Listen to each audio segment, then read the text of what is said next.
To view the agenda and see the sessions and demos for today, click on the call to action icon. Enjoy the conference.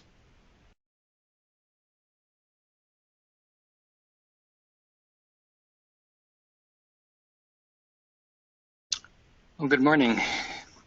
My name is Jeffrey Durden, and today I'm going to be discussing interoperability challenges and solutions for MIPI I3C. To set the stage, I'll mention that I'm an applications engineer, and I work at a company that receives many technical inquiries from customers on topics ranging from I3C board design guidelines to setting the I3C protocol timings for achieving best reliability to cases where customers are simply not able to communicate as they expect with I3C products. And the objective of this presentation will be to offer some of our learnings and hopefully insights into some of the I3C interoperability challenges we've encountered and how we can go about solving them. So here's a quick overview and outline of our presentation.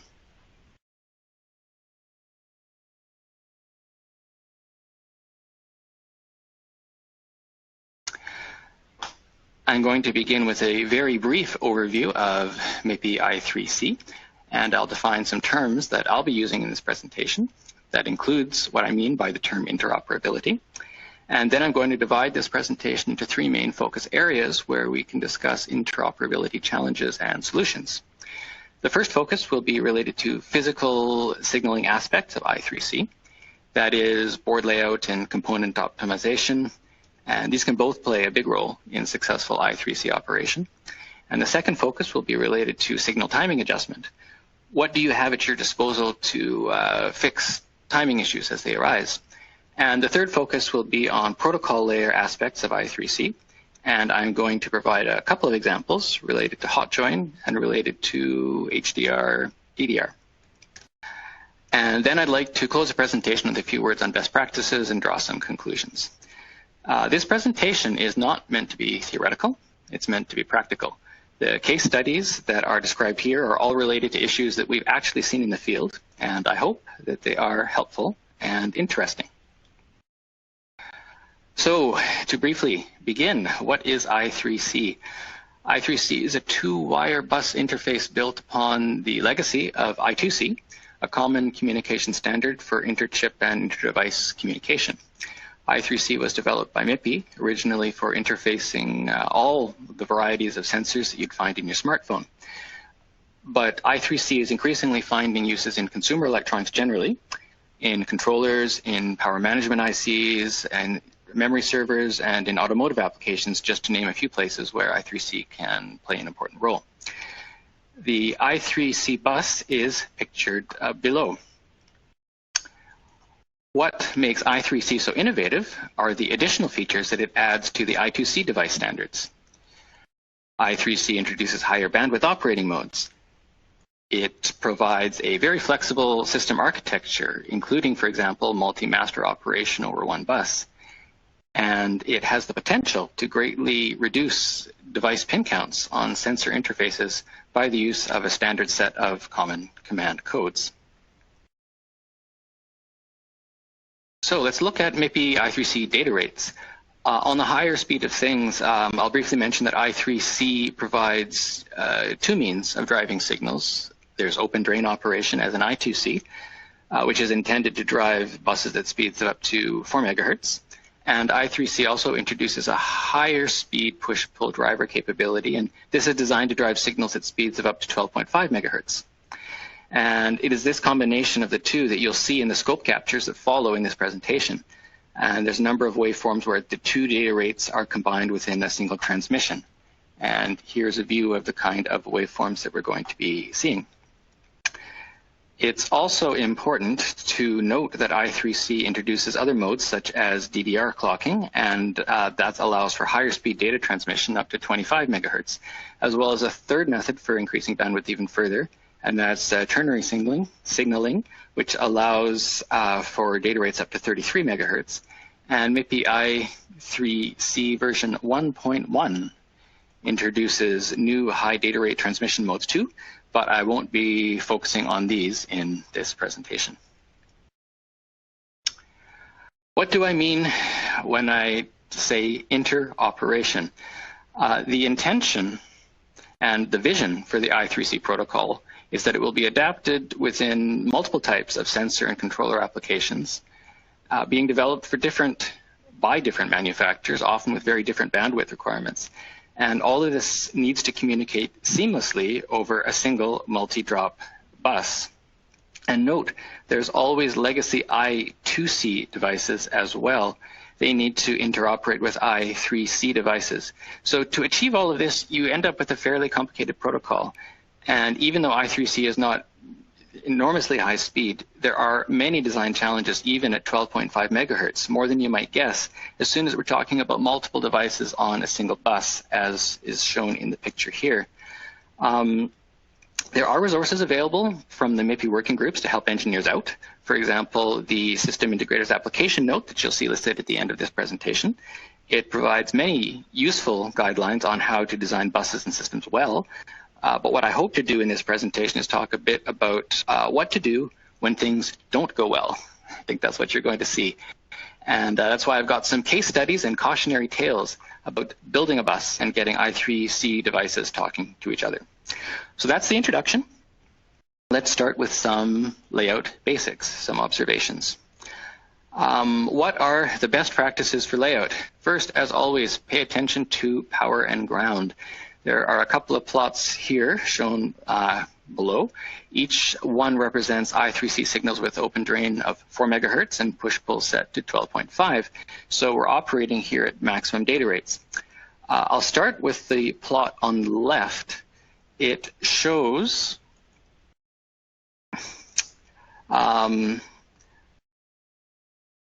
here, the plot on the left shows some scope measurements we did with a single interop between a master and a slave on a 6-inch point-to-point bus. And in each case, on the left, each device was on a separate ground plane. The ground planes are shorted by a 6-inch 24-gauge wire, but that's not enough. You can see that there's a lot of ground bounce on all of these signal transitions. And what's maybe even more worrisome is the way that the power and ground bounce on the push-pull on SCL is affecting the open drain rising edge on SDA. Give you a quick close-up of what's happening on the left-hand slide. This doesn't look good. If the board is redesigned so that the ground planes for the two devices are shorted, you can see the difference it makes in the signal that's on the right. The signal integrity is visibly better, and the only difference between these two plots is the complete joining of the ground plane. So the takeaway is this. All engineers know the importance of the integrity of power and ground in any circuit, even though we're doing quick prototyping sometimes, as we were in this case shown here. When you just want to wire two existing boards together to get some quick results, you still can't cut corners on power and ground. Here's another very basic best practice, designing with test in mind. We once did an interrupt test with an I3C master and one I3 slave. And in this case study, there were also 3 legacy I2C devices on the board. So that's 5 devices in total. And this was more or less a star configuration. That is, there was more or less a single common point connection at the center of the star, and there were 6 inches of trace on the I3C master and about 4 inches of trace on the I3C slave, and around 6 inches of trace for each I2C devices. So there's a lot of traces here. But note that all of the I2C devices and the 6-inch trace that went with them could be removed from the line with jumpers, and that was really important to bring up. Well, the plot on the left shows the communication between the I3C master and I3C slave with the I2C devices on the bus. And the plot on the right shows the same measurement with the devices removed from the bus. And a close-up of the waveform on the left shows that, there were a lot of reflections in the waveform right at the mid-voltage level, and this was caused by back termination, a lack of back termination on the I2C bus traces, and reliable operation between the I3C master and slave, even at very low data rates, was not possible on this board. The board was ultimately redesigned, and since the I2C devices and their traces could be taken off the bus, as you see on the right, the main I3C debug could continue, which was our mission. So the takeaway is this, and it's very simple. Design boards with testing in mind. Design I3C boards with an ability to easily isolate long traces on the bus so that you can move ahead with critical I3C interop testing, which is what this customer ultimately needed us to do. Now, here's another case study. Can you do interoperation with a very capacitive bus? Typical recommendation for our pull-up is 2.8 kilo ohms. And this is based on the MIPI spec. If you're looking at MIPI I3C 1.1, this is table 107. There's a recommended pull-up value, and this assumes a rise time of 120 nanoseconds for 4 megahertz operation, and a pretty large load of 50 picofarads. In one particular case we worked with, we had the following setup. A single I3C master and a single I3C slave separated by 24 inches on a motherboard. But that wasn't all. Each of the devices were actually mounted on the motherboard on their own adapter boards with some fairly basic connectors. So how much capacitance is there on this bus? Well, judging by the time constant that you can see there, it was about 180 picofarads. I see the plot. So here's the problem. What if the bus capacitance is as high as 180 picofarads? If you use the 2.83 kilo ohm resistor mentioned above, you're quite limited. The RC time constant on the open drain is just too large, and you can really only operate up to about 1.2 megahertz. Now, can this RC time constant be reduced in order to allow for 4 megahertz operation? Yes, you can always reduce pull-up resistance. By the formula in table 107 of that MIPI spec I mentioned, you should be able to operate at 180 picofarads, 4 megahertz with a pull-up resistor of 850 ohms. So what does that look like? Well, you can see the plot below. This works. Interoperation is possible at 4 megahertz. Now, is it acceptable? What's the trade-off? Well, the trade-off is that a small pull-up resistor may adversely affect the minimum output voltage level VOL. So once again, from the same table, table 107, the value of VOL needs to be less than 270 millivolts. So in this particular case, we checked, and the design is very close to this, but it's still within specification. So this design worked, and it completely interoperated. Now, let's move on to the second focus in this presentation, which will be related to signal timing adjustment. What do you do and what do you have at your disposal to fix interoperation issues in timing if they arise? Let's look at push-pull operation. Here we show a master and a slave device on a circuit board, which worked well at 10 megahertz, but became very unreliable at any data rate above 10 megahertz. Why? Well, look at the waveforms. On the left, we have a waveform at 10 megahertz, and on the right, 12.5. Looking closely at these plots, you can see the problem. There's a skew between SCL and SDA as a function of data rate. What you can see on the left is that the SDA is transitioning after SCL as expected, but on the right, at 12.5, the SDA signal is dangerously close to transitioning at the same time as SCL. Aside from looking at the actual board design itself, is there a quick way to fix this? So one solution is to have an adjustable sampling time on the master. This should be possible within your design, particularly if it's an IP type of implementation. And in this case, you'd actually want to move the sampling point as close to SCL as possible. And in this case study, that's exactly what we did. And we managed, by changing the timing, as shown in the top right, we managed to get full interoperation at 12.5 megahertz as desired. More on timing control. Here's another example of interoperation at maximum data rates. You'll see on the left there's a waveform with a slave device operating correctly at 3.5 megahertz open drain, and on the right you see a waveform for a device that did not operate at 4.0. So what's going on here? Well, you have to take a look at the acknowledge bit coming from the slave. The slave was taking around 120 nanoseconds to respond to its acknowledge. I'll zoom in here. You can see the rising RC time constant signal, and it's the time it's taking for the slave to respond. In the plot on the left, the DUT is responding with an acknowledge. It's pulling the signal low just in time for the next edge.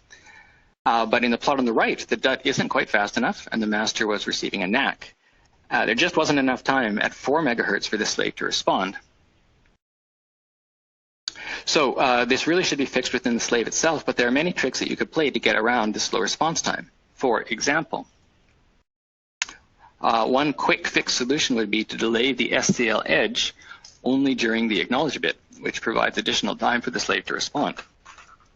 An example of what this looks like on the waveform is shown here, even though the slave in this case is responding very quickly.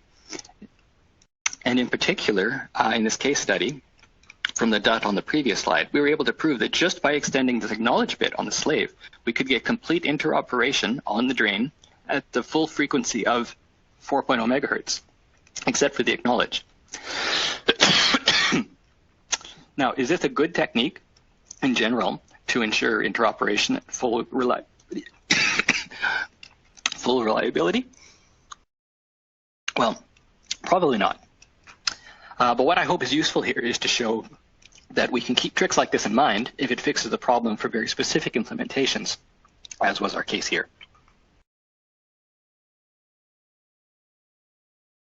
And now I'm going to take a bit of a step back and begin the third part of this presentation and speak a bit about I3C implementation at a protocol level and how this can play out in interoperation testing.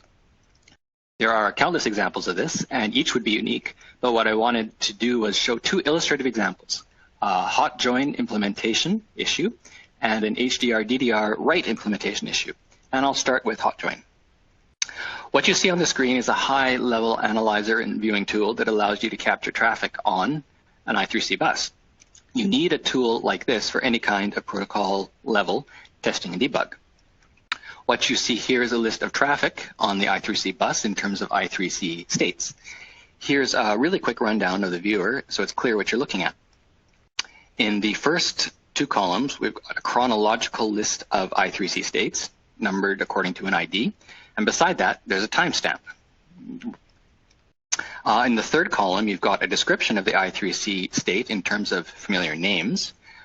For example, on ID line 3, you have single data rate broadcast command code, and below it you have the T bit that follows. So you can see what's going on right from the screen. In the fourth column, you've got a param value, which provides a hex representation of the bit or bytes being sent on the SDA line where applicable.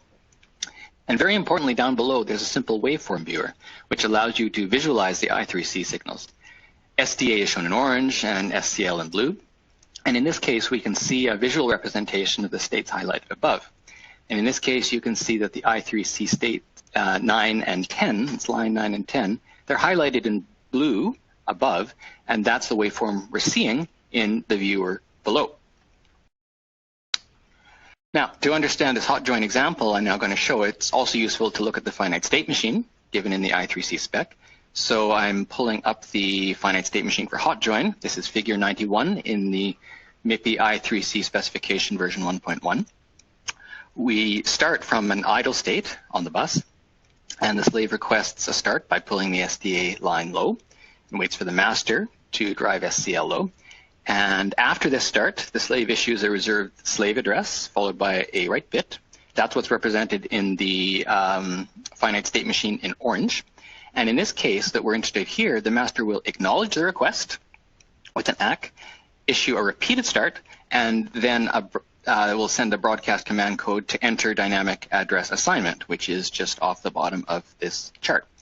And that's the flowchart that we're showing here. Let's take a closer look at the actual interoperation example itself. I'll zoom right in. We once encountered an issue with a single master on the line and a single slave attempting a hot join, but the operation could never complete. So what's going on? We start from the bus idle condition. That's line ID 7 in our viewer right here. The slave issues a reserved address and a write bit. That's line 8. The master issues an acknowledge, line 9. And then the tool reports that the bus is going to idle. That's line 10. That doesn't seem right. Look at the waveforms captured for lines 9 and 10 down below. This really tells the story. you can see the acknowledge from the master, but then the master doesn't drive SCL high as you'd expect. It appears that it's still driving low. So effectively, this master is issuing a stop. Then the bus goes idle. And finally, the master at the end of this plot is actually issuing a start. So that's the problem. This is the master's fault. It should be issuing a repeated start according to the state machine, but it's actually issuing a stop and then a start with an idle in between. That's somewhat subtle, but that's an interop error. Let's quickly look at two different state machine implementations for the master. On the left, after the hot joins request has been acknowledged, the bus goes to idle. That's what we just saw. But on the right, here's a different behavior, and it's the correct behavior. After the slave's hot join request has been acknowledged, the master issues a true repeated start. Let's do a quick side-by-side comparison of lines 9 and 10. Both implementations acknowledge the request, but in the waveform on the right, the master is allowing the bus to transition to a state where SCL and SDA are high without issuing a stop. That is, it issues a true repeated start. And that's the behavior of the state machine, and that's what's being detected on line 10 on the right. So it's a subtle difference, but it's easy to see the difference of what's going on when you see these two plots side by side. So let's quickly recap. On the left, after the slave's hot join has been acknowledged, the bus goes through an idle state. On the right, the slave's hot join has been acknowledged and the master goes to a repeated start. This is just one possible case study of a minor misinterpretation of a spec, or perhaps it's just an implementation bug, but it caused an interoperation error because hot join was not possible. The takeaway is that having the right analyzer tools with the right visibility into the problem makes all the difference when trying to solve subtle interoperation issues like this in a timely manner. The right tools can ensure that I3C protocol implementation debug goes smoothly. So now let's look at a second illustrative example. This second example will be for DDR operation, and I'll go through this example a little more quickly than the previous case. What you see on the screen is the same high-level analyzer and viewing tool as previously. There's a master and a slave on the bus, and the master is going to attempt to write to the slave in DDR mode. We can start from the bus idle condition. That's line 26 in our viewer. Zoom in. The master issues a common command code on line 29, and there's a T-bit which follows. That's line 30. And as you can see in the viewer, if you read the command description in the column 3, we're still in SDR mode at this point. And then starting from line 31, we're operating in DDR from this point on. But then in line 35, we encounter a problem. There are 2 preamble bits, and what's being received here is 1, 1. And I've highlighted line 35 in blue, and that means we can see the SDA and SCL signals in the waveform viewer below. We're sampling on both edges, of course, so you can see the preamble bits being read here in the circle as 1, 1. But immediately following this, we can see from the transitions on SDA, the SDA master, that we're getting an HDR exit. So this whole DDR write operation was unsuccessful. So the question is, why? Well, what the slave has done in these preamble bits that you saw is it's issued a NAC to the master. But this shouldn't cause an exit from HDR mode. So what's the underlying problem? Well, let me skip right to the conclusion. The I3C version 1.1 specification supports a slave issuing a NAC on the second preamble bit, and the I3C 1.0 version does not support this. So what we have is a true interoperability problem. The master is implementing I3C version 1, and slave is implementing version 1.1.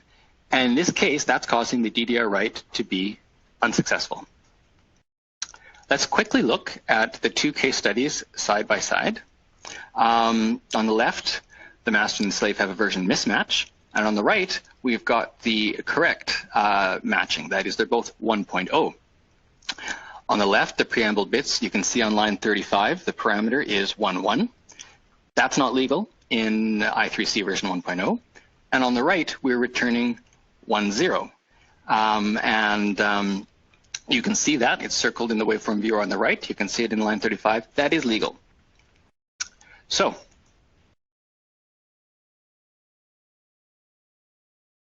let's get once again, this is a case study of one instance of an I3C version mismatch causing an interoperability error. In this case, it's DDR mode.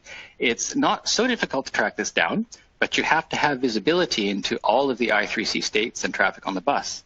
The takeaway, once again, is that the right tools and the right visualization can help ensure that I3C protocol implementation debug goes smoothly. Okay, so in summing up this presentation on I3C interoperability, we talked first about the MIPI I3C protocol itself and why it's interesting. In brief, I3C has the potential to provide a very fast sensor and control bus while saving a lot of pins and devices and a lot of traces on a PCB. But to achieve this, you do end up with a fairly complicated protocol, so interoperation testing presents some challenges. We presented some case studies in 3 main focus areas, and from this we can comment on a few best practices for ensuring interoperability. For board layout, it's always important to stick to first principles. That is, all the things we learned in electrical engineering classes. We talked about ensuring proper ground and power supply planes. We talked about designing for test, being able to isolate traces, and how to deal with things like bus capacitance if it comes up. For signal timing, we gave some examples of signal timing issues that can arise and provided a few tricks that might be available to a designer in order to solve timing issues. Small adjustments can make a big difference for interoperability. And finally, we illustrated a couple of examples of protocol level interoperation errors. One example was hot join, and the second one was high data rate DDR mode transmissions. And you get the idea of what's involved in tracking down these kinds of issues in I3C and how to go about solving it. And the message here is that having the right protocol and analysis tools, which provide the right visibility and clarity, can really help make interoperability debug a relatively smooth operation. I've included a few additional resources here from both MIPI and from Introspect Technology. So please take a look at these provided links. And I want to also thank you for joining me for this presentation.